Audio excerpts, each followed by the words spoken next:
Stainforth and Keadby Canal around Thorne area today. We're fishing on the West Street stretch, and I just want to run through the ground bait mix that I'll be using today. And basically it's a prototype mix that we've got that revolves around a roach mix and a bream mix that have been geared up specifically for winter fishing. What we're going to do is I usually use about a kilo of each of the ground baits that we're using. So I've got a kilo of the roach mix and a kilo of the bream mix. What I'm going to do is I'm going to pour them into the bucket, mix them up dry, and then we'll start adding some water to my ground bait.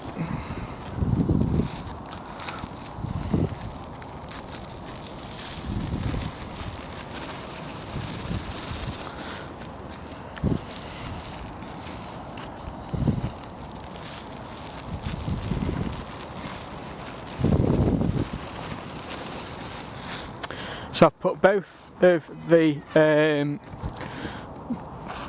dry mixes into my bucket, and I'm just working it in with my hands, and as you can see, hopefully the colour's changed from a very black colour and a very sort of white colour into an almost sort of medium colour. The mix, again, as you hopefully you can see, is it's very, very fine.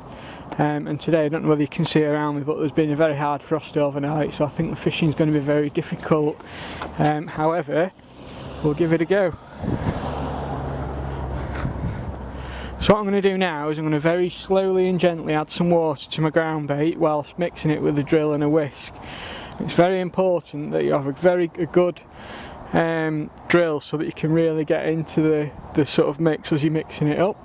And I find with this ground bait about sort of 2 pints of water for each 2 kilo mix, or in other words a pint for each kilo that you put in.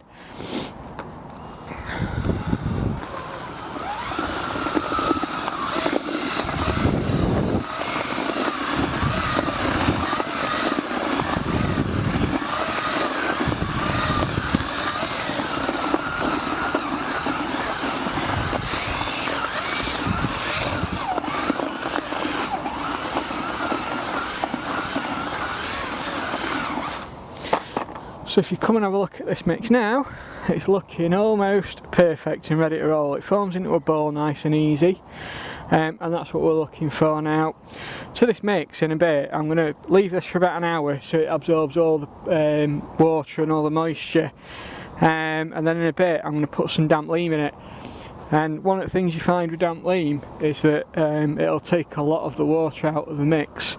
So usually I'll get it to a point where I've put my 2 pints of water into this, and then I'm just going to add a touch more water just to get so it's a little bit over wet, and then when I put my damp leam in, it'll bring it back around and make it nice, and it'll make it perfect really for what we're doing today.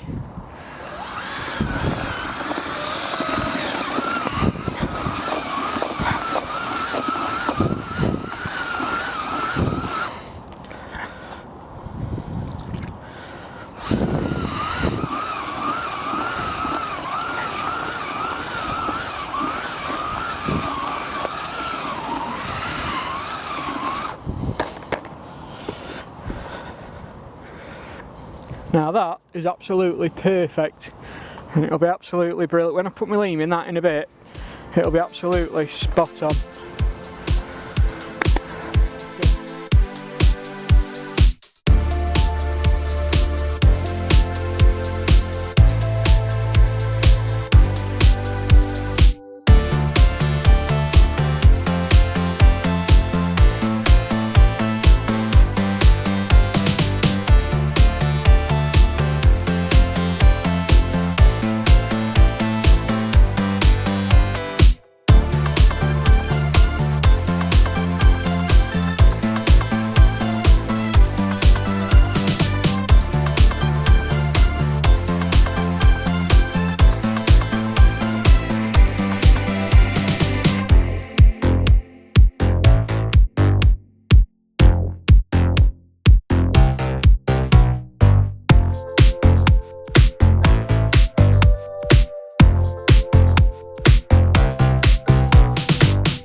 Right then, so I've set all my rigs up, plumb my depth on where I'm going to fish today.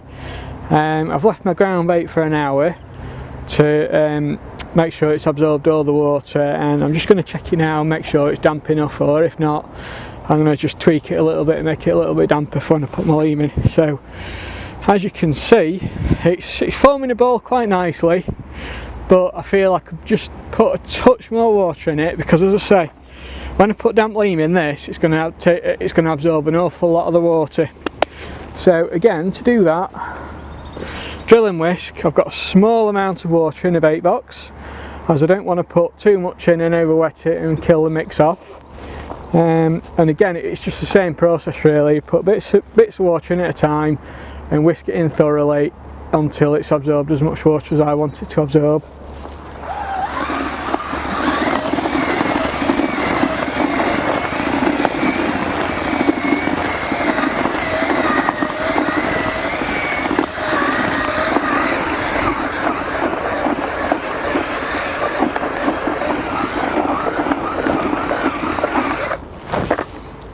And every now and then you need to check it to make sure you haven't put too much in. Now squeezing that's formed a ball real easy, and that's exactly what you're looking for when you fish on here. You want to form a ball real easy, top it straight in. You can be a lot smoother and efficient by having, by being able to make your balls of ground bait up one-handed while you're still fishing, ready for topping up when you need to. So the next part of the process for me really is to add my damp leam to my ground bait, and the way that I do this is I use some square bowls and put my ground bait in there for a minute,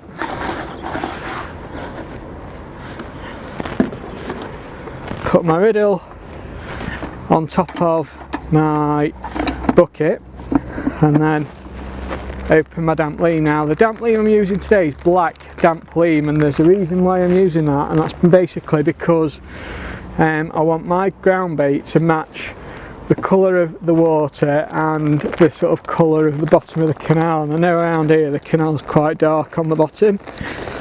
You can use mole soil, but with all the rain that we've had sort of fairly recently, they're just too wet to use, so this stuff's perfect really.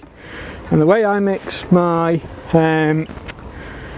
ground bait and leam together is to run it all through a riddle, and that also ensures that your ground bait that you've mixed up, even though we've drilled it, you can still get lumps in it, and we don't want any of them. So what I'll do is take a handful of ground bait and a handful of damp leam and work them through together, and that means that while you're riddling your ground bait in and riddling all the lumps out of it, you're also mixing your leam into it to create a nice even mix. Now today I'm using roughly, because of the weather conditions, the ground bait that I mixed up earlier, I've halved that, so I'm going to be using 1 kilo of ground bait today, and I'm going to put to that 2 kilos of damp leam, and that should be more than enough for fishing today. Get your hands in, don't be afraid to sort of really work your hands around the riddle, and when you've done, you'll be left with a really lovely sort of fine mix that's perfect really for the sort of fishing that we're doing today.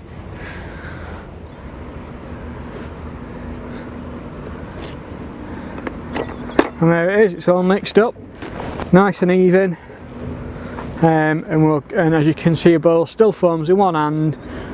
It'll sink straight. You want your ground bait roughly to sink straight to the bottom without breaking up, and if you can do that with a ball, then that's alright. You're not going to go far wrong with that, and that's as good as it's going to get today. Right then, so I've come I've just finished off setting my stuff up. I've come back to my ground bait to see, just to make sure it's alright, and I've noticed it's a little bit dry. So what I'm going to do now is I use an atomizer. Because you've put damp leam into your ground bait, you can't very easily add water with a bait box to it, so I like to use an atomizer and just sort of put some water on while I'm whisking it with my whisk, and then every now and then I'll check it to make sure, till I get the consistency that I want. So I'm just going to run through that process now and show you what I do. So again, drill and whisk, get that running, and then squirt.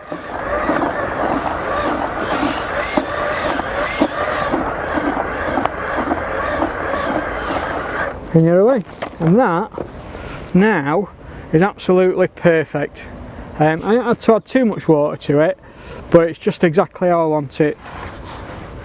And I don't really need to run it through a riddle again. All I wanted to do is add a bit more moisture to it, and we're away. And as you can see, that's forming perfect balls now. That'll be absolutely spot on for what we're doing today. I like to do this in stages. So that's the first bit done, as I want to ensure that my drill and my whisk runs through it all. I know roughly how much I put in each time, and it's dead easy really. So again, exactly the same process again. Spray, run your drill around, and you're away.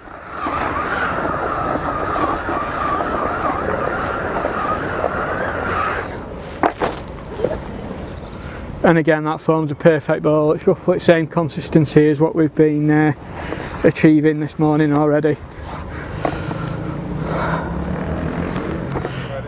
Right then, so again, today's photo shoot's all about Bloodworm and Joker fishing. We've had a look at the bloodworm in the bait box, and we've had a look at it running through the riddle. The next thing I want to talk about is the Joker, and it's very important that you use Joker that's as fresh as possible. I get mine from Sam Wildsmith at Mill Tackle down in Mansfield, and to be quite honest with you, it has to be some of the finest bloodworm available in the country.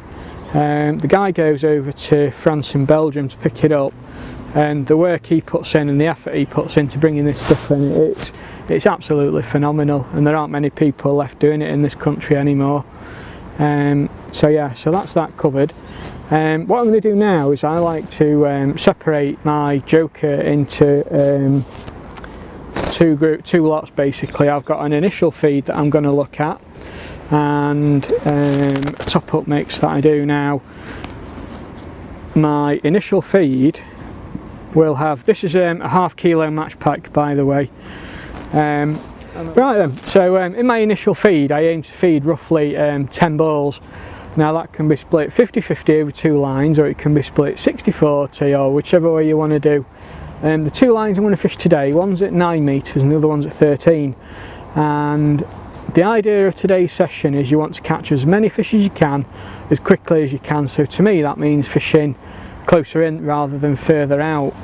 And so what I'm going to do today is I'm going to feed 4 balls on my line at 13 metres and go straight in over that. And then I'm going to feed 6 balls closer in and wait for my 13 metre line to die down a little bit, and then top that up, and then come in on my 9 metre line where hopefully I've got fish queuing up, and they should be fairly easy and sort of straightforward to catch. So I'm just going to show you how I do it. So what you want to do is you want to aim at form a loose ball in your hand that's going to fit into your big Drennan pole pot. It's vitally important that you make big enough to fit in, and you don't make them too big, because I've had problems in the past where I've made balls that are slightly too big and I've ended up smashing pole sections, which is quite costly. So that's my first ball.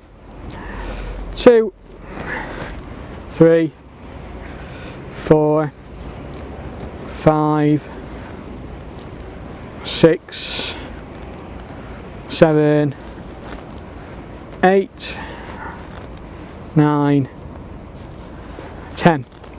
Now from experience, that how it's ratioed out there means effectively I've got about a kilo's worth with my 3 kilos of ground bait in there and 2 kilos in there, and when I split my Joker up I'm going to put 300ml into my initial feed, and then the rest goes in there. So again that works out at roughly 1/3 going into my initial mix and 2/3 going into my top up. So to form my initial, I'm just going to measure out, there's 1 cup with 150ml of Joker in there.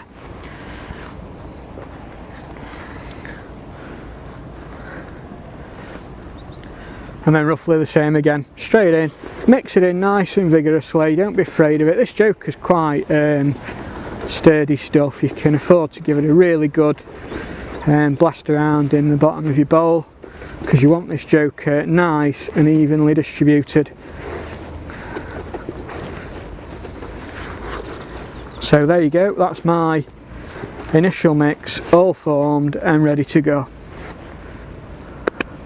So I'll put that to one side, and then with the rest, all this is going to go straight in here. And what that'll do is, as the day wears on, it'll allow me to form balls of varying sizes. For example, if I want to top a line up and go straight in over the top, I know again from experience that you're better off just putting a little golf ball of ground bait in. That way you can go straight in over at top because you don't disturb fish too much. Whereas if you go in with a full-blooded ball of ground bait, sometimes that can spook the fish a little bit and make it so that you have to wait for them. Now, while you're in the middle of your match or at the beginning of your match, it's not such a big deal.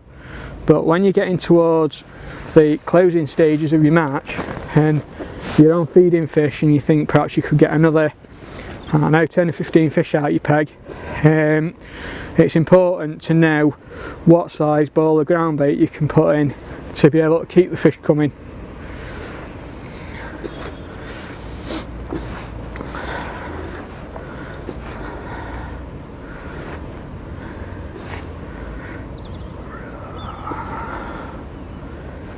And there you go, that's my top up mix done. So let's get sat down in my box. We'll form my initial feed balls and get them fed, and then we'll run through what rigs I'm going to use today. Right then, so I'm just going to run through the rigs I'm going to use and then I'm going to feed. So this here is, we'll start off at the tip and work his way down to the hook. So the elastic I'm using today is a number 4 green power latex from Trabuco. I'm using 0.128 XPS Trabuco Match Pro line.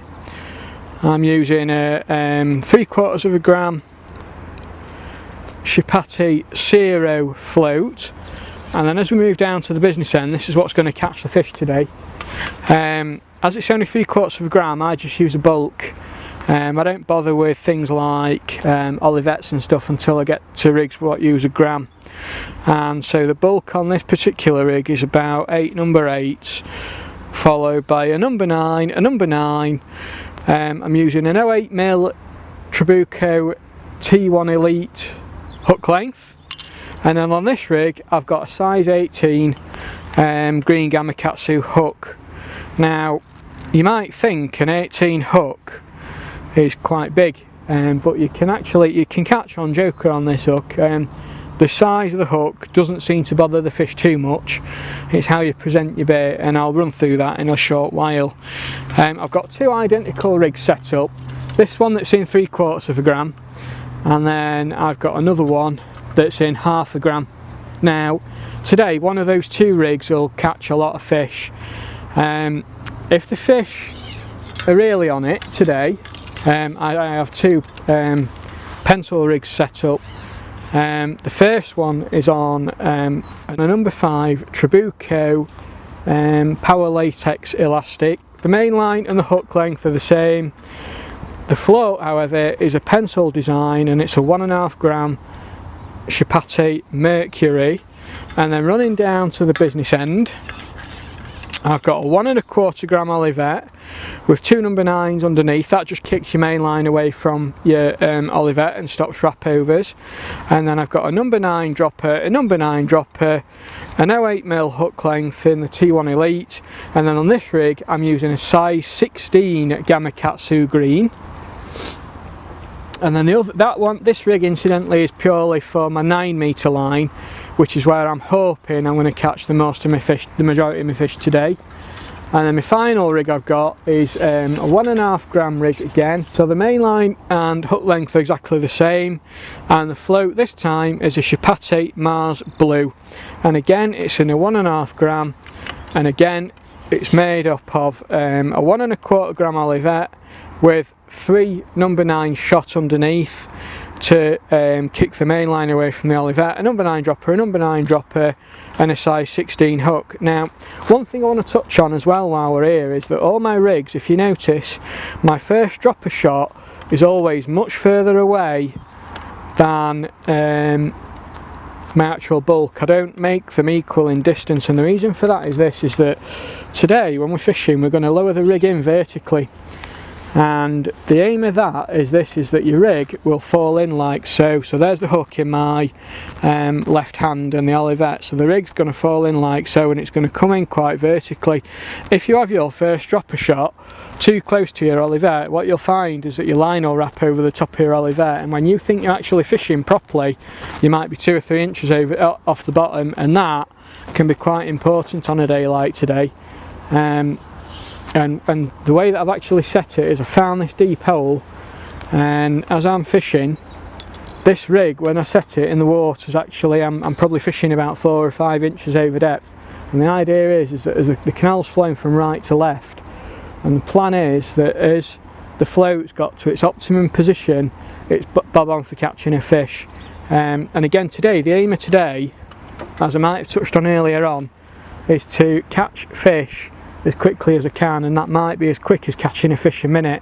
So having 2 rigs set up that are very heavy, that are like 1.5 grams, 2 grams in weight, will allow you to bomb your rig down to the bottom and get stuck straight into it. Right, I'm just making my balls up for my initial feeding. As we said, I've put enough ground bait in here to make 10 balls, and that's roughly the size of the ball that you want to make up. Pole's already at 13 metres, so I'll finish off making my balls up and then we'll get straight in feeding and get on with it.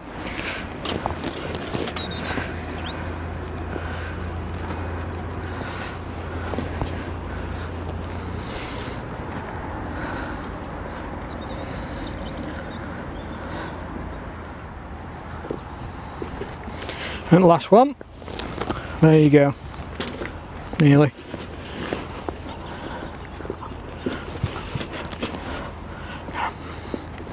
So there you go, there's my 10 balls that I've made up. Put them back in there so I know where they all are, and I'm not messing about too much trying to find them. Rinse all the rubbish off my hands. Right, so it's one of the things you need to remember is it's very important to keep your hands clean when you're shipping your pole in and out quite quickly. They've got a finish on them that allows you to do so, but if they're covered in ground bait and crap, it's no good. Or rubbish, should I say. So, first ball, going in at 13 metres, and if you remember earlier I said I was going to feed 4 balls at 13 metres, and then the rest are going to go on my 9 metre line. So you need to be, it's important to know as well when to be fast when you're fishing and when to take your time. Now this is a time where really you need to take your time. You need to line up with your far bank markers, and on my 13 metre line there's a deep little channel just on the end of that boat there, which if that boat moves, I've also got the building in front of me, got some white panels with green underneath leading up to a solid panel on the right hand side. I'm lining up with the very end panel on that's green and white, so it's the first one to the left as you go past the front door. So I'm going to tip it up as you go, first one in, and then just repeat the process for the other 4 really. Nice and smooth, nice and gentle, there's no rush, there's no panic.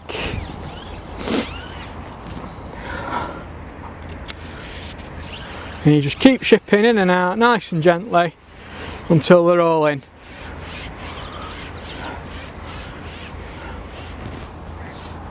Again, pole on my knee as if I'm fishing, line up with far bank marker and tip, and I like to tip mine in from a little height because I think that bit of disturbance is what the fish need before you start fishing.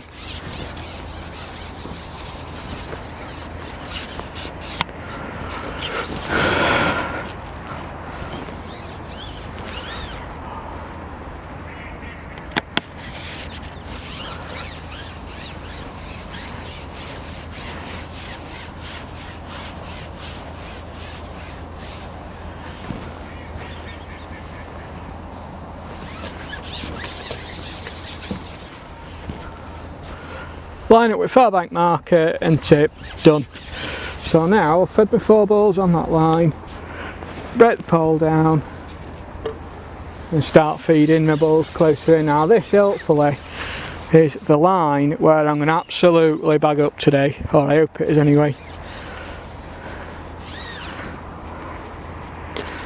And there's 6 bulls in total going in on this line. So again, far bank marker, a bit closer in. I mean, I'm just on the edge. I don't know whether you can see in the camera, but from where I'm sat, there's a shadow on the water. It's green and then white. I'm just in the white water here, there. And that's exactly where I want them today. And as you look at the water, you'll see a load of bubbles coming off, and that's my ground bait actually breaking down.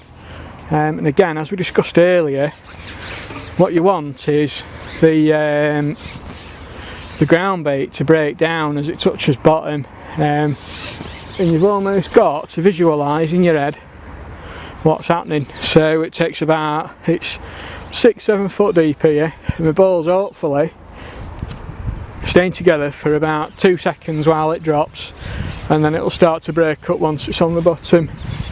Some people squeeze the balls harder, softer, whatever. I'm not aiming to fish on my 9 metre swim for at least 3/4 of an hour to an hour, so I'm not overly concerned if they don't break up straight away.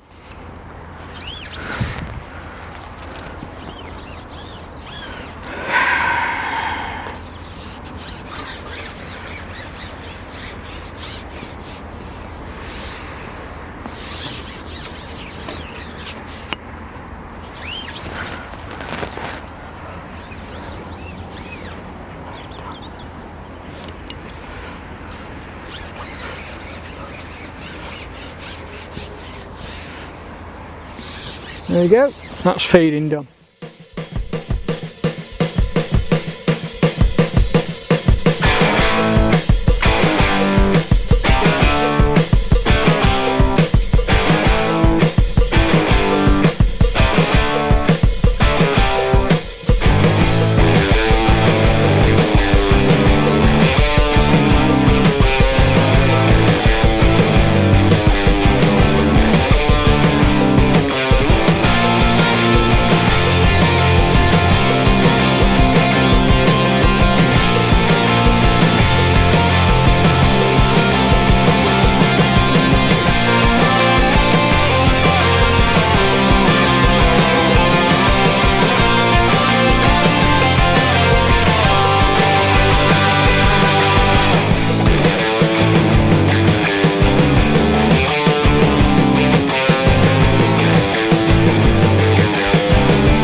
Bait box full of bloodworm here, and there's absolutely thousands in there, and it can be quite difficult to pick up one bloodworm out of all that. Like, you end up with an absolute stack all over your finger.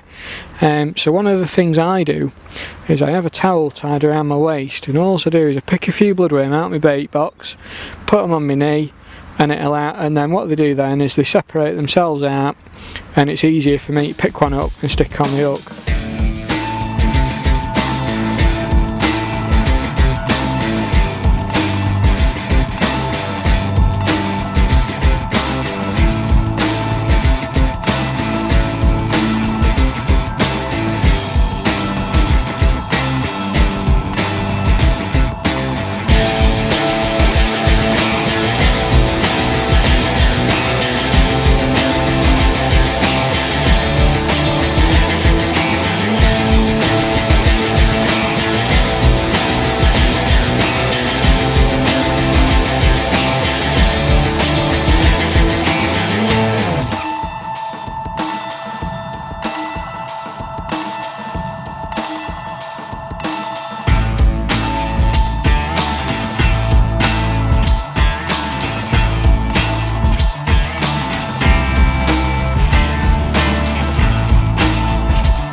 Again, I use barbless hooks, and one of the reasons why is because it doesn't burst your bait when you stick it on the hook, and also when you speed fishing like we're doing today, it's easier now.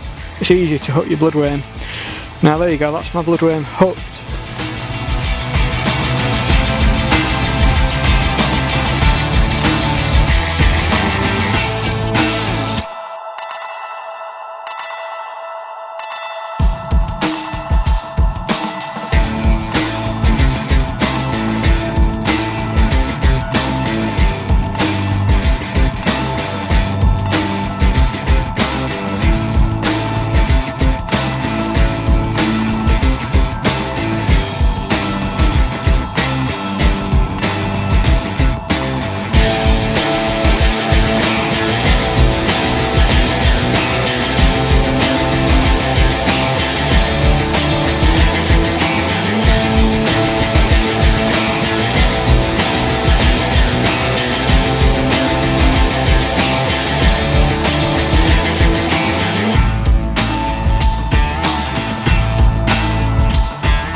Another little tip I'd like to pass on is the fact that sometimes your float can you can put just enough shot on it just to take the bristle under the water. One of the sort of best tips I can give you is to use some fluorescent bristle grease that's the same colour as the float tips that you're using, and the reason for that is quite simple, is it just keeps it all to the same colour. You know, it keeps everything the same colour, so orange for orange, yellow for yellow. Don't use any of the clear stuff because I don't really like them. And then all you're going to do is literally dab your float tip into the bristle by about 5 or 10 mil, and that's just, it should be just enough to hold the float up so you can do what you want.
Thing that I've been doing today is I found I've missed quite a few bites at certain times throughout the day today, and I'm experiencing that now.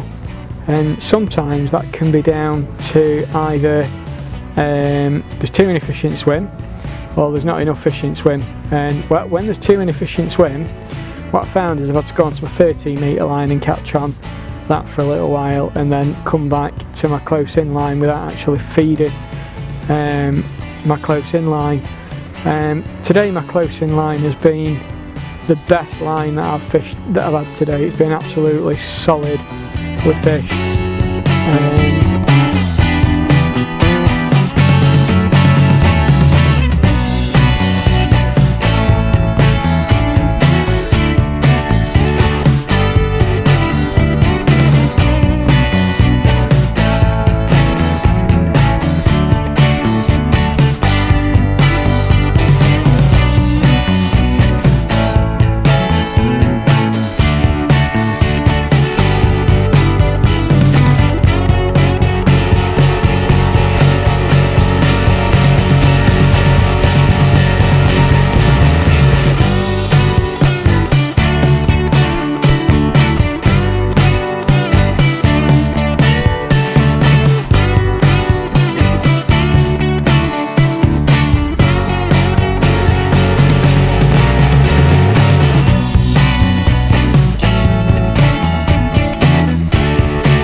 things I have been doing when I ship out and lower my rig in is I get to the point where I'm at the bottom of the stem, I hold the rig for a second and then lower it in.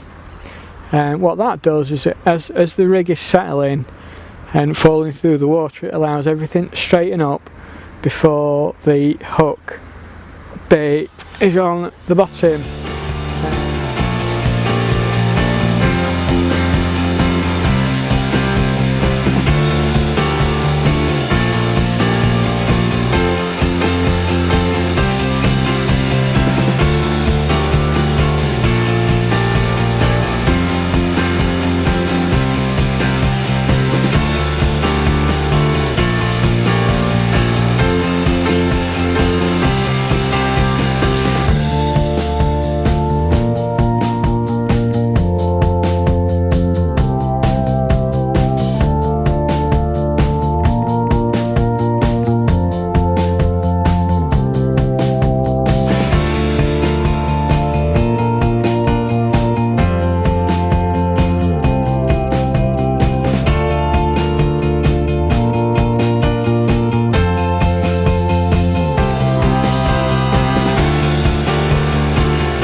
So, top ups today, I've done one of two things. I've either cooked in a great big ball like that and gone straight over it, and I've caught straight away.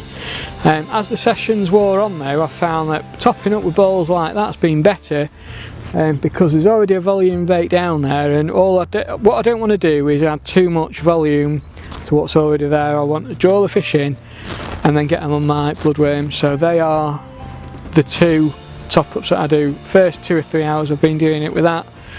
From there on in I've been using little top up balls like that. Right, yeah, so we've finished our fishing session today, and to be honest with you, it's been absolutely fantastic. I've had roach up to 12 ounces.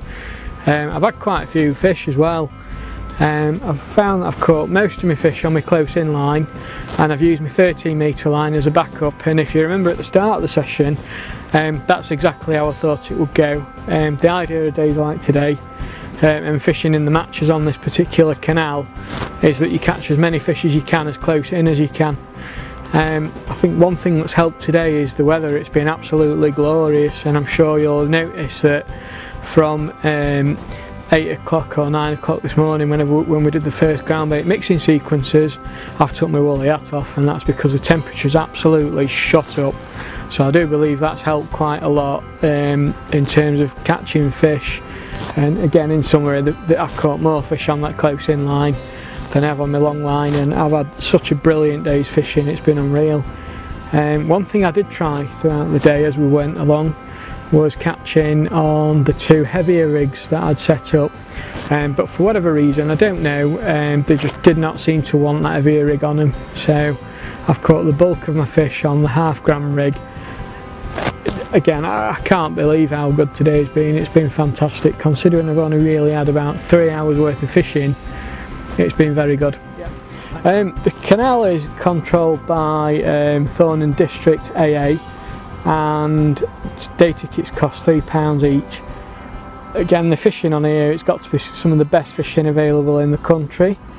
We're also fishing in the teams of 3 Winter League, which is run by Lee Kerry and Tom Scoley, and again that's got to be one of the most well organised and efficient Winter Leagues I've fished in a long time. The matches are very well attended and regularly get in excess of 70 anglers. At the present they're every fortnight, and they start at the beginning of November and finish at the beginning of March. And again, the fishing, it's phenomenal. You will not get a better day's fishing in winter anywhere in the country, in my opinion. This is the fruits of my day's fishing today.